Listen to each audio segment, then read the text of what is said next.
Hi, and welcome back. This is Terry White with Design Your Life with Terry White. Today, we're going to do something just a little different because I'm so happy and so proud to have it done, for one. But two, we've never shown the front of the house because it's been in sort of a process of me getting a new driveway. So today we're going to sort of start in the front of the house, but I wanted to call attention to the Gabion wall. This I had built about 10 years ago, and you'll notice the cages that hold the stones in place. And the only thing odd I did was I didn't want it filled with the ugly stone that they normally fill them with. So the facade is done in Harpeth limestone, and then right behind it, they're 3 feet thick, but right behind it is the ugly stone. Right here, there's one spot that I didn't think about in all of my planning and design and work, and you can see the ugly stone shows. Drove me crazy for a couple of years, but now, I'm growing ivy up it.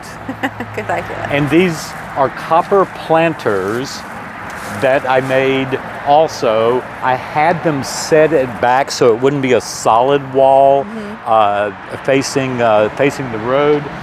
And I made these copper planters, and they go all the way down. Very staggered. Do what? What are you going to plant there?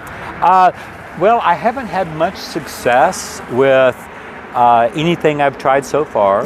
This is too far down to get watered on a regular basis.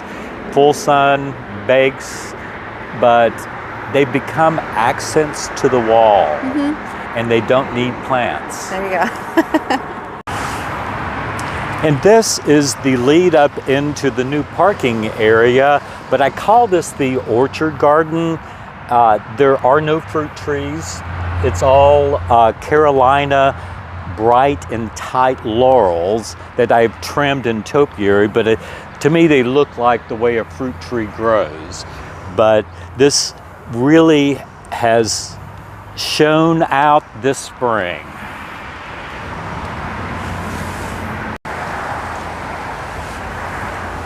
Okay, this is my new parking area. It's been completely art directed. I want you to know that every single stone and paver that you see on this side of the wall and on this side, I have moved, mortared, or wedged in place in the last 2 weeks. I haven't had to work out, and I have lost about 6 pounds. But you see, the Gabion wall that we were just out in front of, I didn't want the cage to show from this side because that's the side I see. So I did a very thin facade of the same Harpeth limestone all around. And of course, I love to use my cobble collection as accents. And you'll notice on the cobbles throughout the property, and I may have said this before, I don't know, but I always have a certain side facing out to where I see, and that's the side that spent 200 years mounted in a road somewhere in the world, and people drove over it with horse and buggies and walked, and it has a slick, wonderful patina to it, which is what originally got me sort of interested in cobbles and the history that they told and traveling all around the world. But you'll see that I've used some big box store pavers for this retaining wall, and again, it's new as well.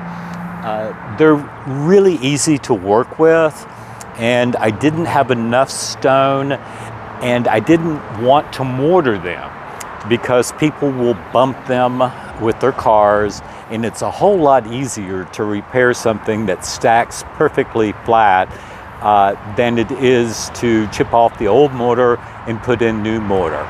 Plus, I have learned that those pavers, they are recycled asphalt road. And that's one of the things that appeals to me about them, is that somebody came up with a way to reuse tons and tons and tons of this asphalt road. The only thing is, if you do want to mortar some together, mortar doesn't stick to them.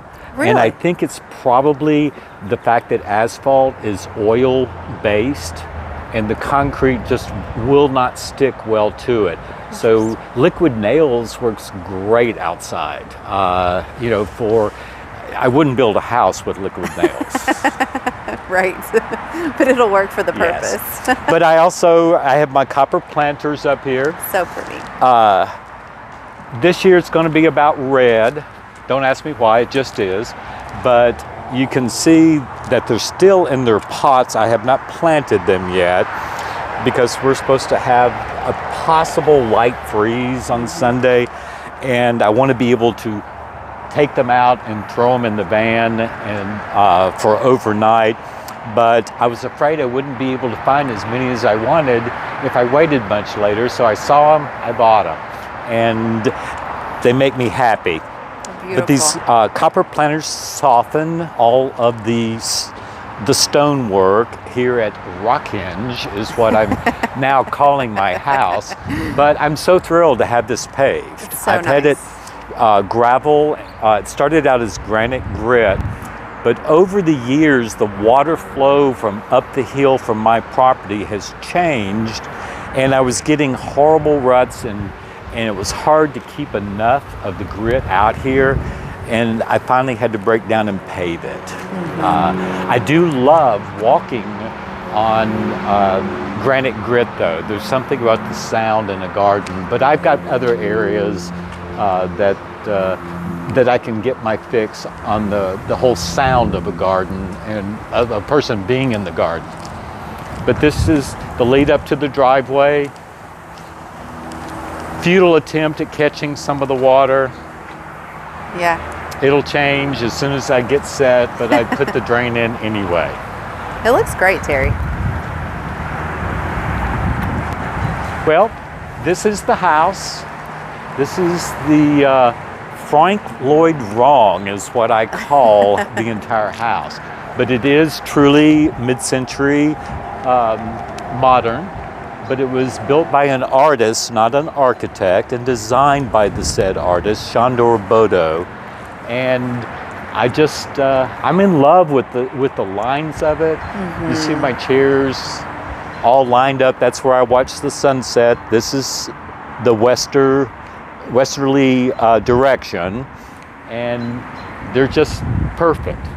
I also have a fire pit in case it gets too cold. Always. Thanks again for watching. I hope you enjoyed this tour of the front of the house.